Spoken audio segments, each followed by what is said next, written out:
Laurie Huston's News for the Heart is dedicated to helping you give a voice to your own soul. Our hearts have the power to free us from pain and the struggles that keep us from awakening to our true essence. Join Laurie now as we delve into our heart and soul to find the path that will open us to the possibilities and lead us to the life we love to live. And good afternoon. This is News for the Heart. Well, it's the second Tuesday of November, which feels, we're almost halfway through the month. But the second Tuesday means I have the lovely Tracy McBurney with me. And and we're always happy to have Tracy because it's always a very unique show. I never know where it's going to go, but me either. Anyway. So we're going to start with the 1111 portal that we are in right now. Even though it's the 14th of November, we're still in the portal, and where that sort of started and where it's going to go. And I think we've got a few things we're going to move into. So happy to have you on the show, Trace. Yep. Thank you. Okay. So I came down this morning and I'm really happy we're going to begin here because I didn't have any intention of beginning here. And I don't really know what else to say about that, except I was reading a post through somebody's Facebook feed, and I don't normally do that either. And so it was just going down a little bit of a rabbit hole, but it was a very valuable rabbit hole. And so I landed in this little tiny amount of information about the 1111 portal that we're currently in, which is apparently a Scorpio moon cycle. And apparently this whole energy of the constellation of Scorpio is all around mysteries. It's all around giving us the opportunity right now to discover more mysteries of the universe. So I think it's interesting. What is this new telescope going to find for us during this time? Will be interesting.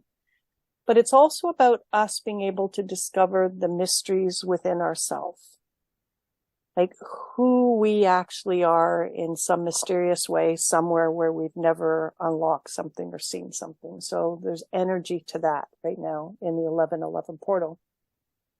And the person who had delivered this lovely long messaging, whose name was Dale, whose last name begins with an O, and I can't pronounce the last name, so I'm not even going to bastardize it. Ozadchuk. Okay, great. You do that. Yes, excellent. Anyway, she has done an amazing job of itemizing all of this in this Facebook feed. She introduces a question to us, several questions to us in our journey in the 1111 portal that we are currently in. And she asked the question, what is no longer a value that you keep holding on to?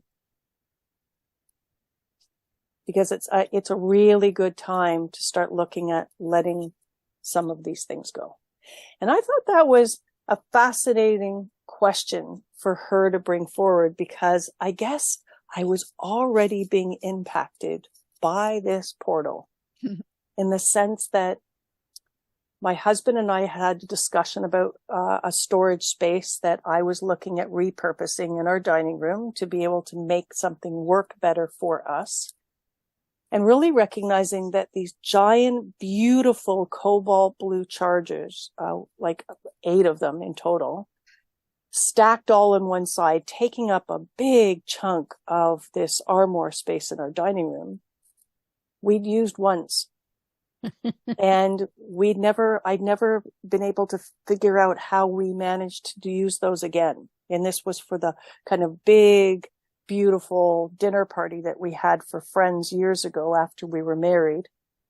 And really authentically at that time wanting to do more of that. Like, I'm getting married. I'm coming into this portion of my life.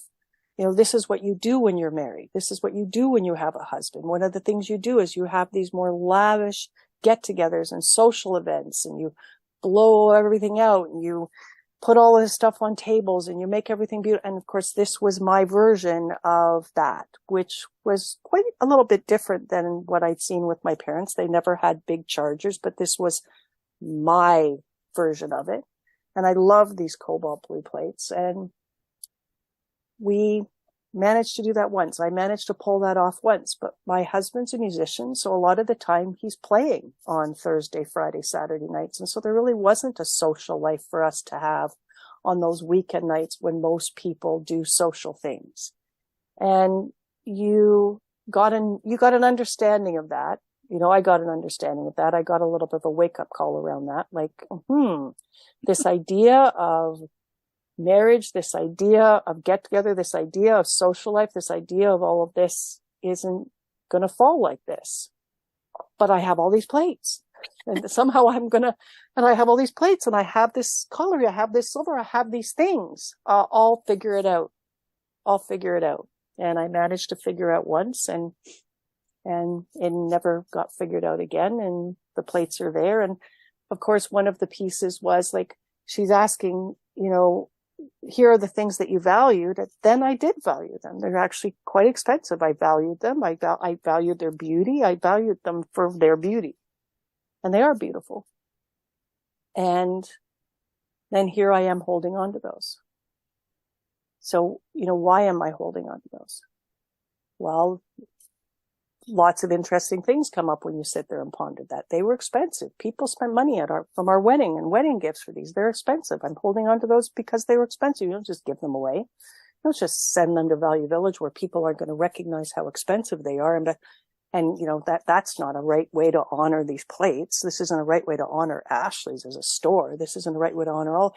And so it's all these things that should be honored. The plates should be honored. Ashley's, the store should be honored. You know, screw the idea of honoring me and where I may need to go and honoring my husband and us and where we might need to go to make things a little nicer and more delicious in our marriage. Screw all of that. It's like all these things need to be honored first or need to be thought about first. And it's interesting because I hadn't really thought about that either, but part of that thinking could be what I call the second-born child thinking or the third-born child thinking.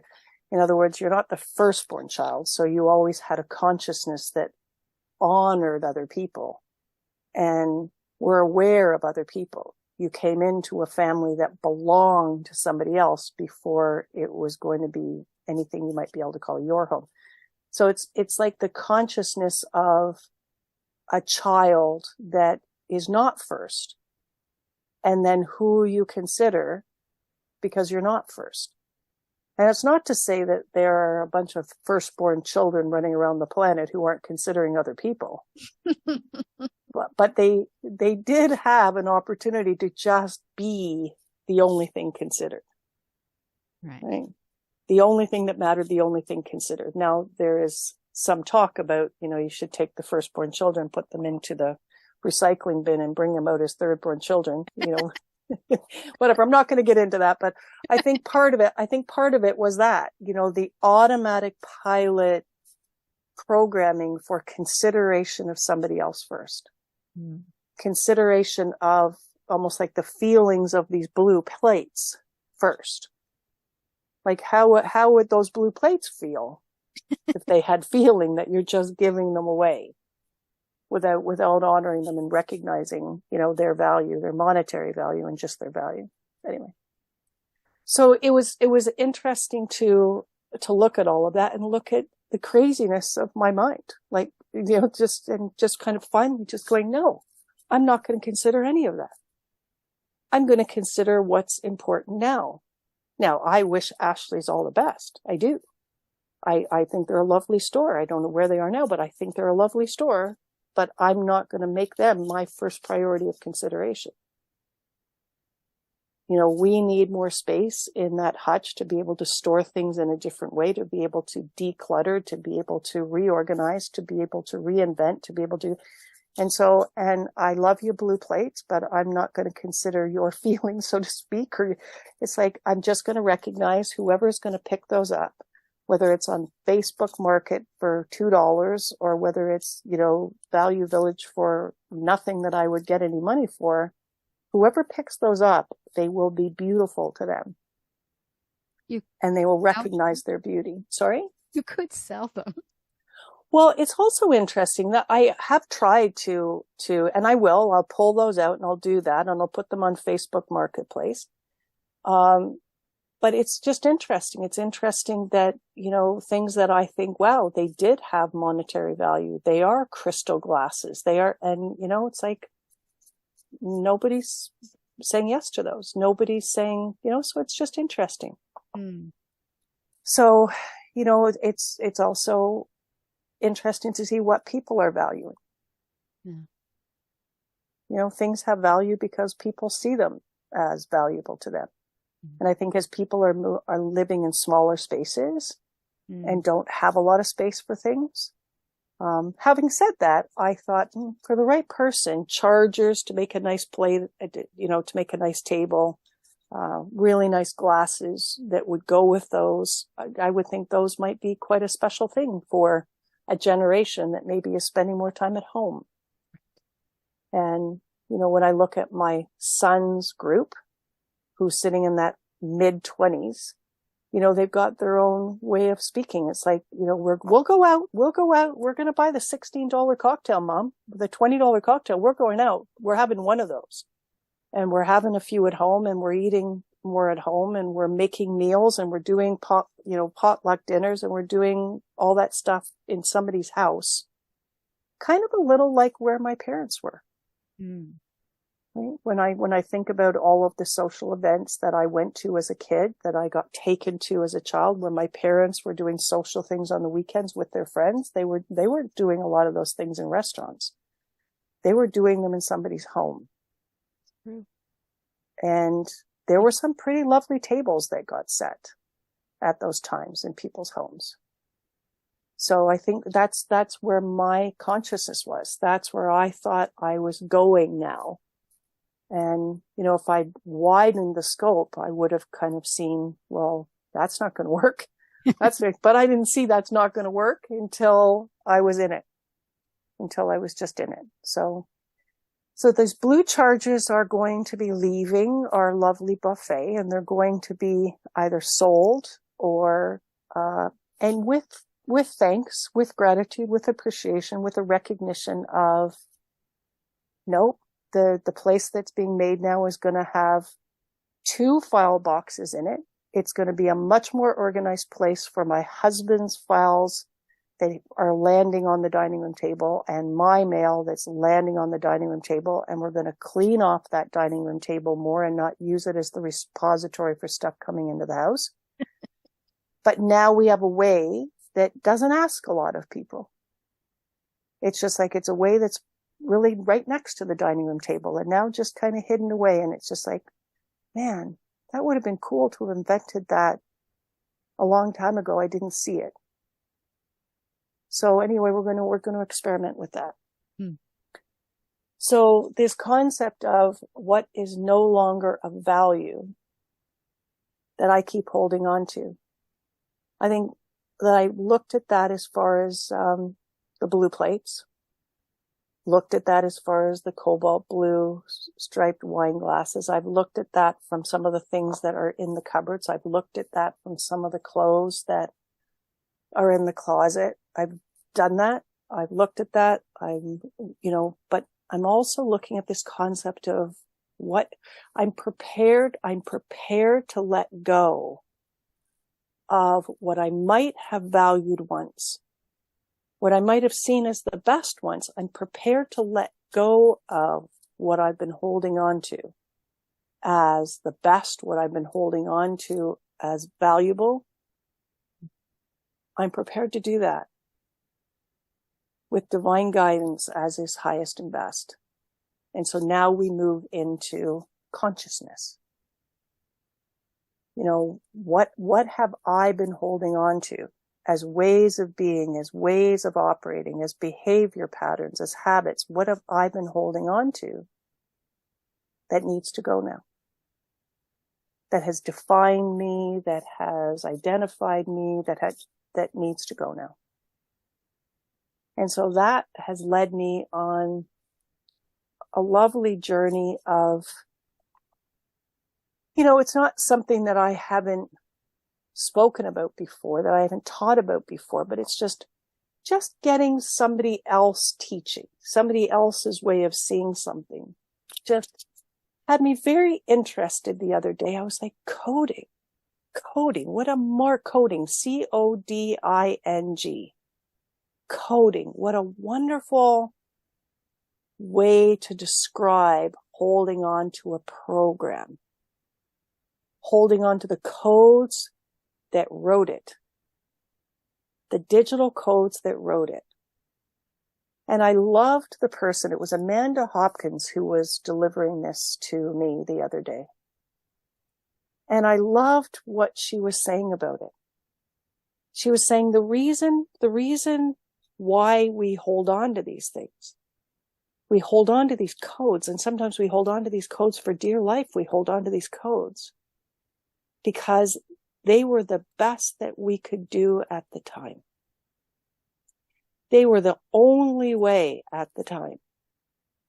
So when I was looking at this, and when I've been looking at this for several clients, in this way, delivering this, a different way of framing this to a different brain. And the couple of brains that I was playing with this, they really got it from this coding concept. So I saw it even beyond where she was talking about it. Like, in other words, my holding on to my own individual signature of this, but recognizing that the original coding could have come from 500 years ago, from 1,000 years ago, from 2,000 years ago. The original person's coding, best effort, passed forward until I got it, brought it into me, until I landed with their thinking. Known as the best, known as the only way, known as the best way to survive, known as the best way to tackle this. My best way to tackle this. Well, why would I'm a Virgo. I'm always saying I'm up for the best. I'm looking for the best. Right. I'm not looking for perfection, but I do have this internal wiring that I can't describe that literally will just seek out and find the best. Which I have said to my husband on several occasions. I said, dear, I chose you. As he's wondering why after my third criticism of whatever. And I say, but dear, I chose you. And I do have this innate ability to find the best. And then he'll just kind of smile and turn away. But I thought about that and I thought, yeah, the best. It was the best that we could do. It was the best that we could come up with. It was the best that the 5-year-old could come up with. It was the best that the 10-year-old could come up with. It was the best that the 22-year-old could do at the time. It was the best. But did we know? Were we 500 years ago? Were we at 5? Were we at 10? Were we at 25? Were we connected to that divine light of ourselves? Did we know at that time, did we consider the idea that we had a soul? Were we operating from connection to our deepest light when we came up with that? Was our ego connected to our best light within when all of that was resolved that way? And as I sat with that, I went, well, it was the best at the time. But can I do better now? Can I do better now? Do I know more about me now? Hope so. Do I recognize more of what is me now? Do I have a bigger version of the wholeness of me than I did then? And so if that's a concept, if that's agreeable, then I can then do better now. I can then do better now. I can now feel okay with releasing these codings or allowing those codings to be recoded, to be found and recoded, divinely recoded, so that I can now be operating from the best of me now. And it was just like, yeah. So she didn't teach or say what I'm going to say now, but she said it in a different way. So what the concept is, if we're holding on to those codes, if we're holding on to the code that says, I'm not smart, we're holding on to the code that says, I'm not lovable, like the basic deeper coding of these things, then you're going to find your way away from them. You're going to kind of almost like break free from those, want more than that. You know, just there, it's coded in that I'm not smart, but, you know, that's not okay. That's not okay. So I'm going to do this. I'm going to do this. I'm going to do this. I'm going to go to university. I'm going to do this. I'm going to do this. I'm going to follow a path. I'm going to break free of that. Whatever that is, whatever the choices are, we do that. We open those doors. We grow our tree of life, and then something triggers. Something on that path triggers us. And we find our way right back to the I'm not smart. Mm. And you're sitting there having exhausted yourself, having just gone, wow, I opened this, I got this job, I became CEO of this little company. But here I am, triggered right back to the I'm not smart. Right. How did this happen? How did this happen? I did this, I went to university, how did it happen that I'm right back here? How did this happen? So I like to call it the psychosis of us. And it was like a simple answer. You didn't change the codes. You wiped off your knees, you stood up, you moved forward, you bravely moved forward. You opened up this door. You opened up this door. You asked for help. You asked for more help. You opened up another door. You did this. You got this diploma. But you never changed the codes. Well, why'd you never change the codes? Well, one of the answers could be because I didn't know that was coded. But anything that we come back to, and we keep coming back to, is coded. And then you might say to yourself, well, I was trying. That's why I did this. That's why I did this. That's why I did this and this and this. I was working to change the circumstances. So much easier to change the codes. I don't think we could even have this conversation, that it would be heard, really understood 25 years ago, 10 years. I don't know. Maybe that's, but to me, it's like, I don't think we could have let this be that simple. Healing can't be that simple. Changing our life can't be that simple. Making our life work couldn't be that simple. And then somebody would say, well, what's simple about changing the codes? I think it's simple to change the codes if you can accept that there's more of you existing within you than you knew then. And your intention is to allow for that. To allow that higher self, to allow that divine intelligence, to allow that light within to help with this. To elevate the thinking. To elevate the way forward. Because holding on to the codes that says, I'm not smart, or holding on to a code that says whatever negative, judgmental thing it might say, is to hold on to a code that is not connected to the truth of our own light, and the truth of our own magnificence, and the truth of the divine power within ourselves. So I liked looking at this for myself. I liked looking at the psychosis. I liked looking at the, oh yeah, there's mine. There's one of mine. Yep. Yeah, I can totally see that. Yeah, and that's almost like the Jesus moment. I can totally see that. Right. I can see that so simply, how that kept looping. And I can totally see that I always was telling myself where I'd gotten it wrong. I was always showing myself where I was stuck, including in the belief that I am stuck. Like the coding issue of I am stuck, just that being the coding issue. So you do whatever you're doing, and then you get triggered right back in the I'm stuck again. And what are you saying to yourself? I'm stuck again.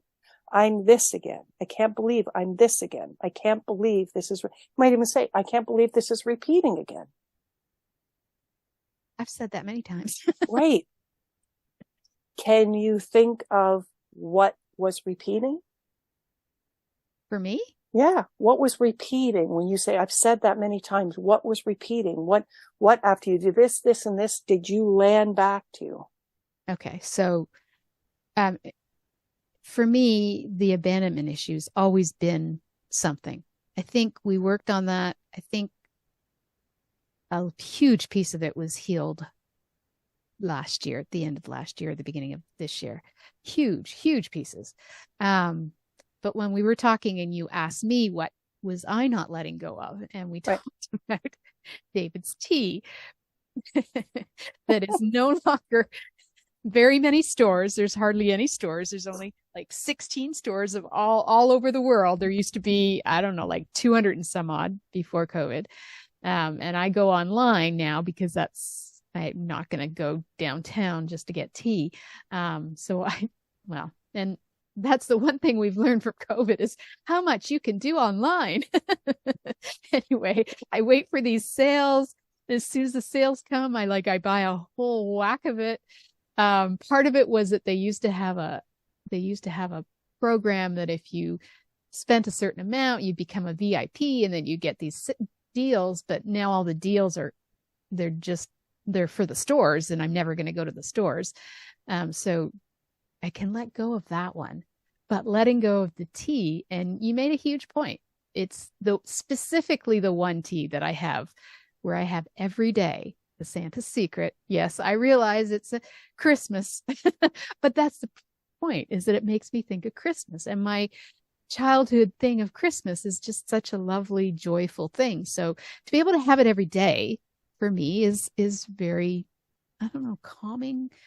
I mean, I literally can get excited every morning about having my tea. It's just really silly. But what you said was, what happens when it's gone? So I buy them and I keep buying more, because what happens if, since all of the stores have pretty much closed except 16 in all of Canada. And, what happens if tomorrow the store's gone?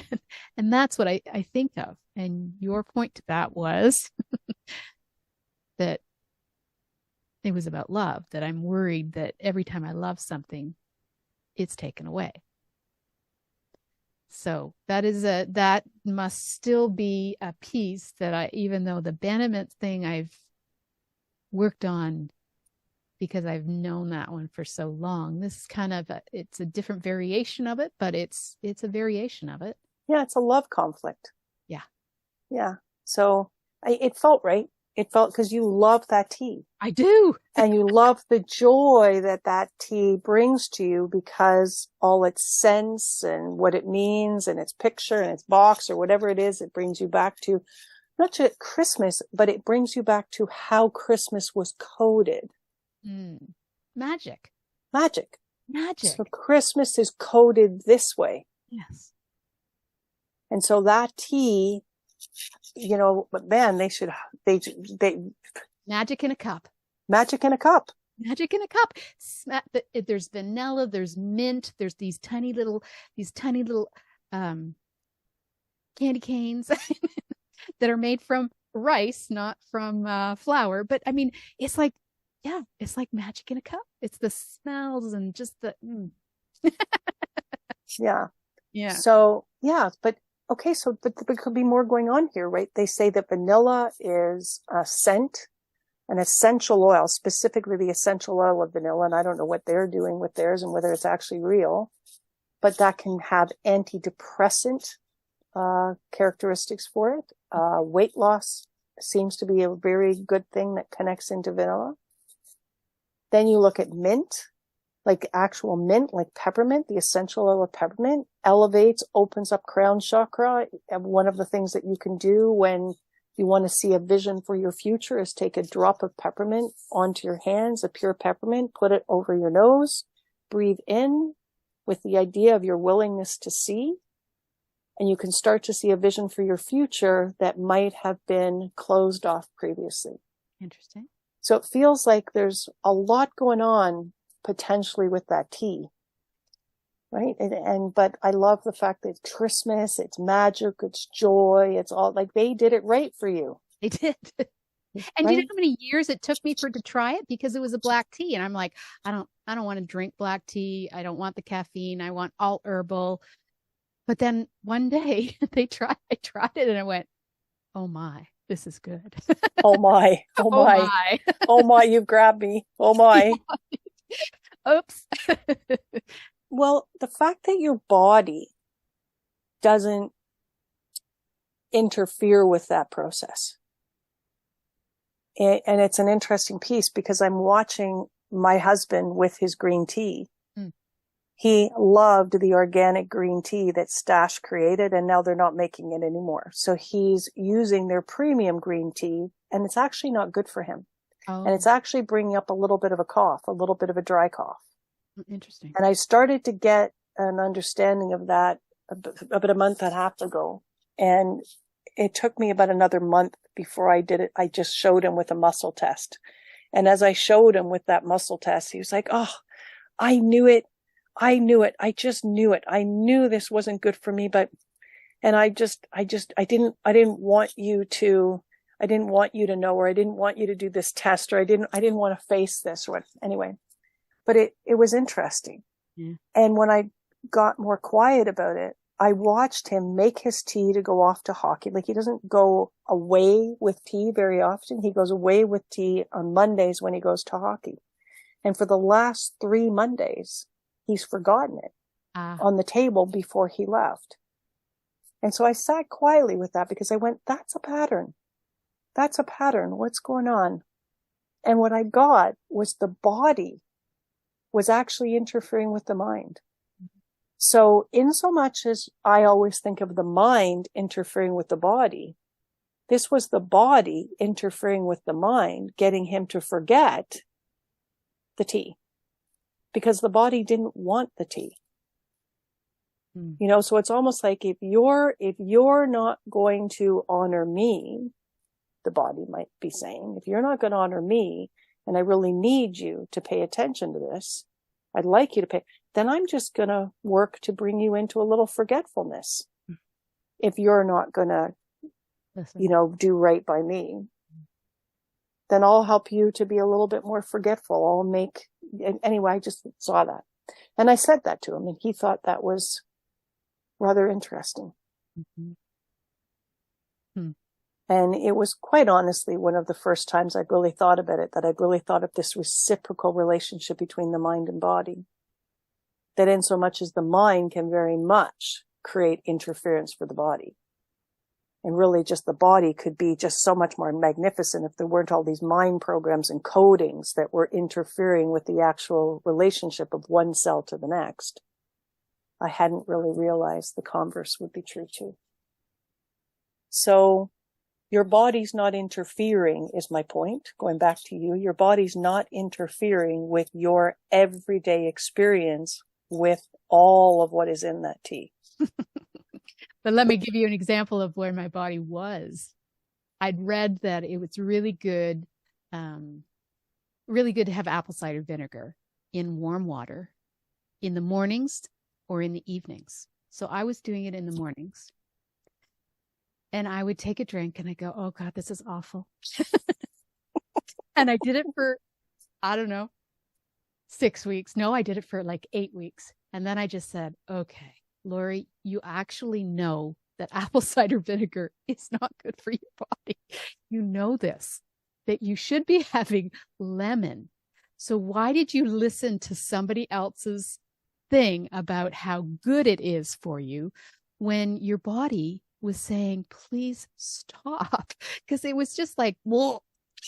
Like it was just like my body was going, would you please stop? Because you don't like this. You don't like it. And it's not good for you. It's like, but I read something, and this is us, taking, believing other things other than what our actual body knows. Right. It's like, oh. But so eventually I went, okay, my body has been telling me this for quite a while now. Let's stop. Let's just have 2 cups of tea. So I did that, and it's like, oh, yay. Yeah. Well, your body's not kicking up a fuss about this Santa tea. Nope. Loved it. Yeah.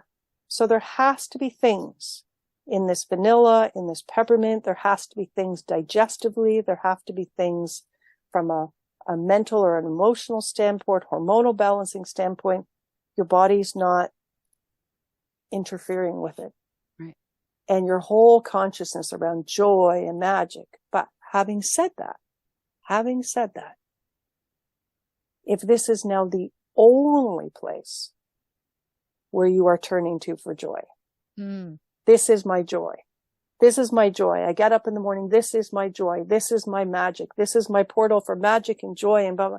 Then maybe we're having this discussion because your higher self, your divine intelligence, yes, this is good for body. And so keep doing that for body and being helpful to body. But let's have a wider discussion as to, well, what else? Where else can I bring joy in from, for me? Where else is magic? What else could be magical for me? More magic, more joy. Like it's almost like your divine intelligence, your master light self is saying, how about more? Do you want more than this? Do you want more than this? Keep the tea. Do you want more than this? You want more joy? You want more magic? You want more of the things that tea and Christmas deliver to you? You want more because that your own divine intelligence, your own soul, if you're listening to your soul, wants more than this. So let's not get addicted to this. Like, let's not just see this as the only answer. And it's interesting because this has been my month for what does the soul want? What does my soul want? What does my spirit want? I think your spirit wants this tea, as you said, like wants this tea, but maybe your spirit, your soul wants more than that. So it's not about giving up what you value in the tea. It's recognizing, no, I'll take the tea and more. Thanks. But I probably don't need to have 4 kilos of the tea.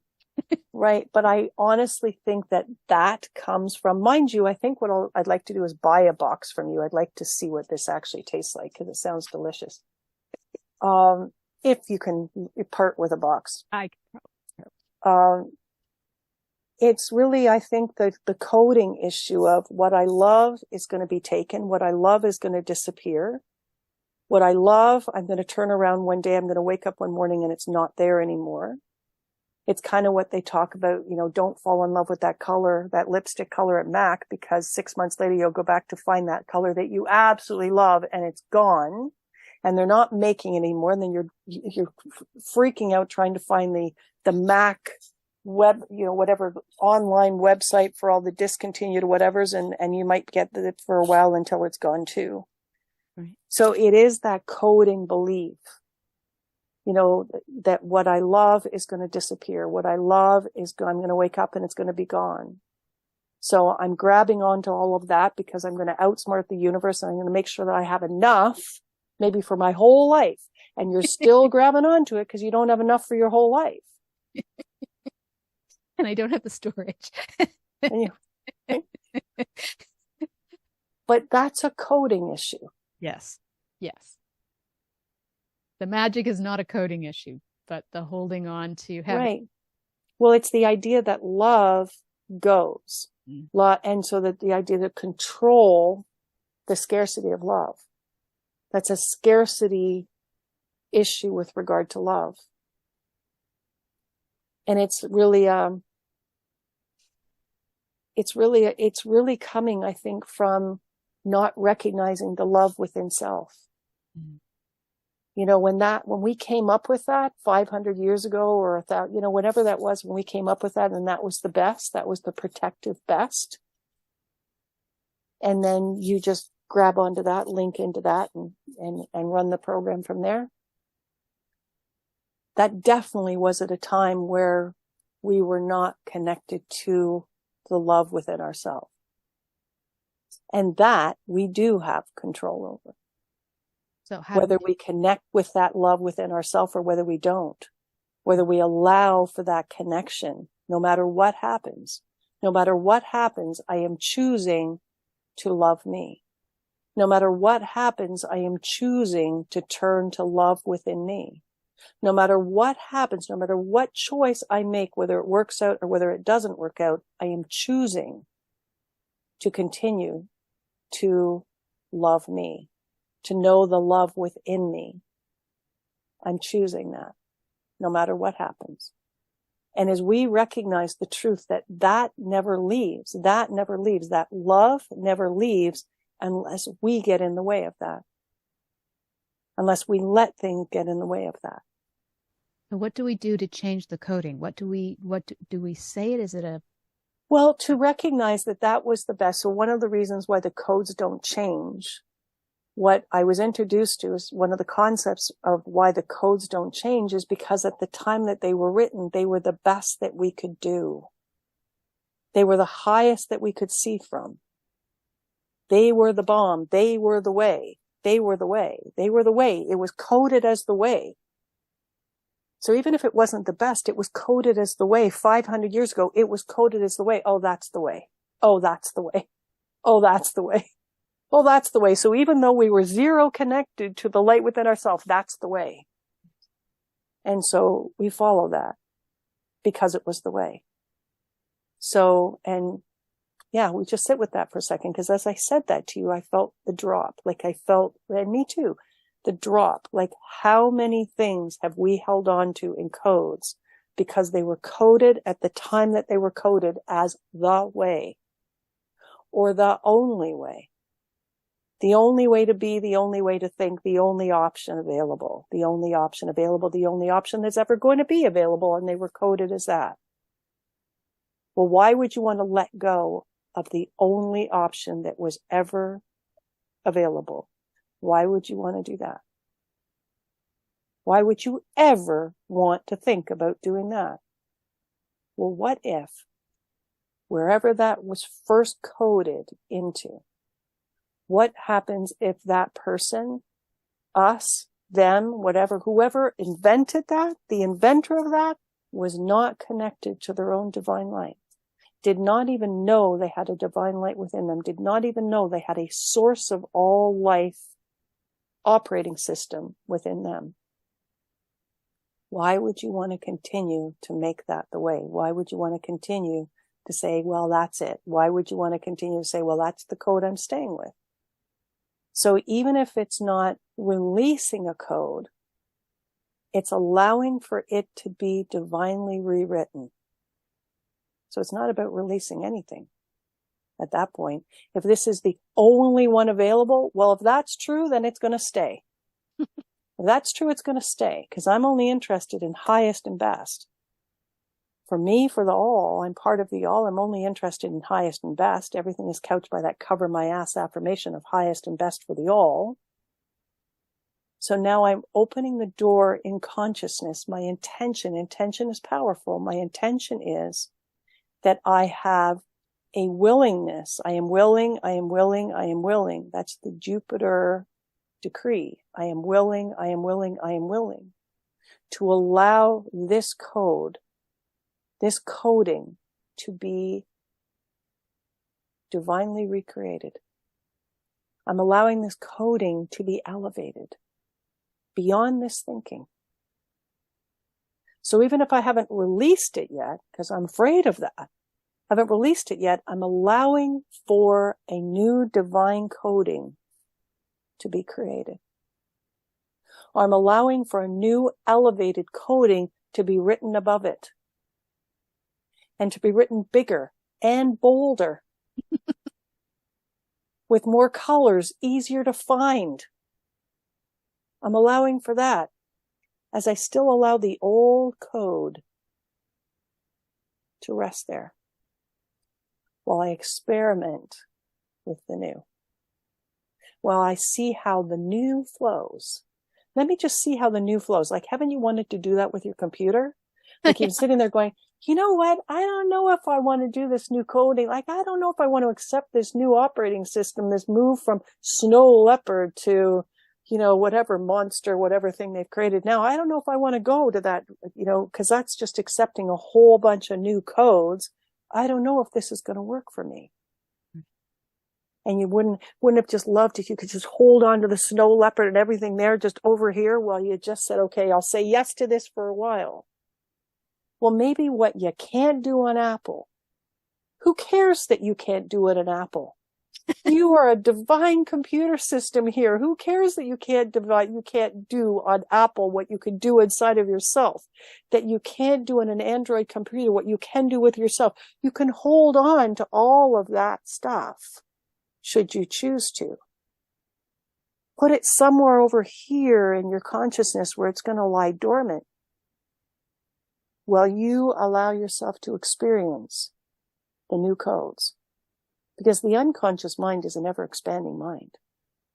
And you can just allow for it. Like, if this is working well and these codes are honoring my soul and honoring the light of me and honoring the divine and honoring the all of me, you can allow for all of that stuff that you held on to and put in dormancy. You can allow it all to fade away. Divinely fade away.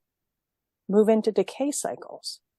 It's interesting because literally today I decided it's been driving me crazy because every time I get a new operating system, I swear my whole computer, my whole audio system changes. And for the last little while, I have not been able to get my mic to be loud enough. Now, Zoom is great because it will do it for you and stuff, but it's still not loud enough. And so I was doing all this, looking all this morning so that I could find something to fix it. But a couple of days ago, I heard, why don't you just see if you move it over to a different line, if the same problem exists? So I did all of these things. I downloaded something. I did all of these things that weren't making a difference. Finally, I switched it over to line 2. And my volume is perfect again. It's like, so line 1's still there. Right. It's not going to change. But now I've switched it over to line 2. And everything's working again. So maybe it's a higher vibrational line, or, you know, something happened at the old one that just. Yeah, isn't that interesting? And that could actually be in our consciousness equated to switching a timeline. Right? Right? Like moving from I was operating from a past timeline, maybe a past timeline from 22 years old, and now I'm just in present time. Right. I'm in absolute present time. And I'm not, you know, somewhere else. Because that would be a different timeline. Right. But who knows? I honestly think that computers are made from us. And whatever is going on in this computer, we can do because we've created it into a computer. But then I'll say we can do more. We can do more. We can go farther than anything that anybody has ever invented on a computer. Sure. Because we are more than that we have created. This is the best that we've been able to see of ourselves and see of our potential. But as I saw it just last week, yesterday, today, I saw that we have the potential to hold all of that in a dormant area, not doing harm, not affecting anything, just kind of like not quite ready to just let that go yet. But I'm creating it in a way that I can just be in the new. I can just be in these new codes. as I'm in these new codes, and I really just feel I'm in this new sweater, and I'm really just feeling like, yeah, you know what? This is working out just fine. Then as we are feeling the change as being the positive change, all of the stuff that we left dormantly held there because we needed it to be just like that can just disappear, can just go into decay cycle. Doesn't need to be held there because we've said it, we've written it that way. We've coded it that way, so to speak. That's just the way it can be. I don't need to go back and decolor that later or remember that later. It's like, no, I've taken care of that in the way that I've created this so that I could change and make the change deliciously. There's the delicious. I could make this change in a way that felt safe. Safe for me, safe for others. Because if I've made a mistake and I need to go back, if I've made a mistake and I need to go back, I've got it right there in the dormant files being held, I can go back. If I've made a mistake and I don't see it as good for others, I can go back. Safe for me, safe for others, I can go back. But the stuff that has been divinely created for us, I just think we don't ever want to be anywhere else other than the place that we created from that corridor with, because it feels good and it feels right. So it really is that. It really is that. It's just allowing for us to recode, elevate our thinking, recognizing we just weren't coming from the place then that we're coming from now, and we want a new version of best. And for this love, this controlling love, this information about love, why don't we just allow that to be recoded? Because I think in those codes, it's kind of like there's this idea of you're or I'm not going to be able to handle that. Mm. So here, you're going to be warned about that, and you're not going to be able to handle that, and you're not going to be able to handle the struggle of that or the grief of that or whatever. So it's like, let's just code this all in. Let's get you afraid of love, afraid of dancing in it, being fully in it, being fully engaged with it. Because you're not going to be able to handle it when it's not there anymore. Well, who wrote that? Who wrote that? You have no idea the divine light of me. You have no idea that I'd be able to sit with myself and be with myself. You have no idea. I had no idea. And I'm just starting to get an idea. But I certainly don't want to be half in with love and half in with relationship with love and half in with my creations of love. I don't want to be half in because I have all this programming that's so fearful and so protective. Love is good. Love is good. Let's allow for coding for that. Love is good. Love is great. Love is powerful. Love is the way. Let's allow for that. Or something even divinely better as we surrender this out. So maybe there won't be that lipstick color that I loved. Maybe there won't be. And I'll deal with that on that day from a new program place that allows me to recognize in my heart that very day when that color is no longer there, that there is something there. Not just me speaking platitudes of non-programmed material. Oh, I'll find another one that's just as good, but it's all coming from my brain and it's not coming from the program place. The program place that says there's going to be more love. There's going to be more that you love, more colors that you love, more delicious. Don't worry. It's all good. There's going to be more. There's going to be more that you love. Be thankful and grateful to this, that was created. More in the loss of that, maybe, for a little while. But just know there's going to be more. There's going to be something more. There's going to be something more delicious or just as delicious. Sorry, I just keep... And leave your heart open. Sorry? I just keep remembering the Seinfeld episode where Elaine the sponges, and then it was like, well, is he going to be sponge worthy? Because if it's not going to be sponge worthy, I'm not going to waste a sponge on him. So it was just like how?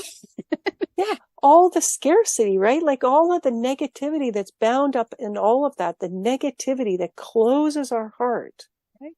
That closes our heart. And she's probably like, I know she wrote it, like whoever wrote it, it was beautiful as it's written, but they're literally talking about the programming and how it's going to protect us and close our heart and get us behaving in scarcity ways, worthiness of a sponge. Well, I'm not going to share those, right? I think it was great, but as you bring it up right now, it's marvelous because it speaks to the negativity programmed around that. It's not just about preparing you for the loss that you're not going to be able to handle. Like it's couching it with all of the programming of what you're going to, hold on to it. Don't share it. Don't share it. Don't share that love so much. That's, it's like, be careful, protect. Time for new. Time for new, more elevated programming for love. For my relationship with love. For my relationship with loving things. I watch what I do with things that I love. With things that I love, I don't use them so much. I protect them, the things that I love. I protect them. I don't use them very much. I hide them away. I put them away. I mean, and even when I saw like these marshmallows, these chocolate marshmallows that we get from Trader Joe's in the States, and you can't get them here, and I love them. My son loves them. My husband loves them.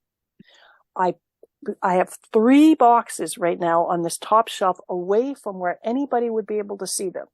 And then I just forget them.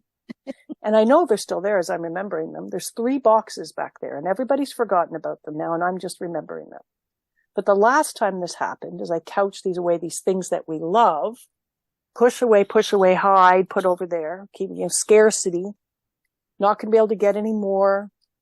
Can't bother the mother-in-law to bring any up in her suitcase. Don't want to bother anybody else. Heard about the story of 45-minute travel to Trader Joe's down in Atlanta to get these in the first place. The precious, right?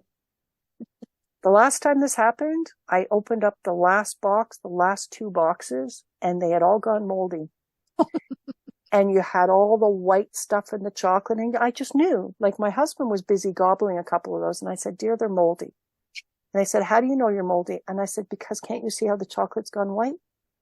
It's that way. He said, oh no, it's a little old. I said, no, it's moldy. And I'm like, and I didn't want to eat it because I knew it was mold. And I knew that I'd left them sitting there for far too long. And even then, as I watched that, as I felt the loss and I looked at that and I saw that and I owned it, it didn't change the codes.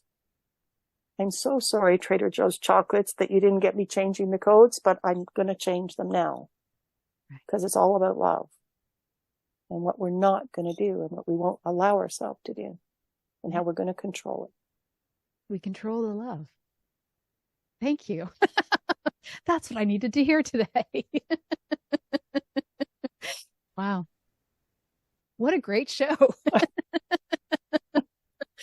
It started off one way, it went to a different thing, but it's true. So true. All right. You've been listening to News for the Heart. We've been getting the heart of what matters with Tracy McBurney.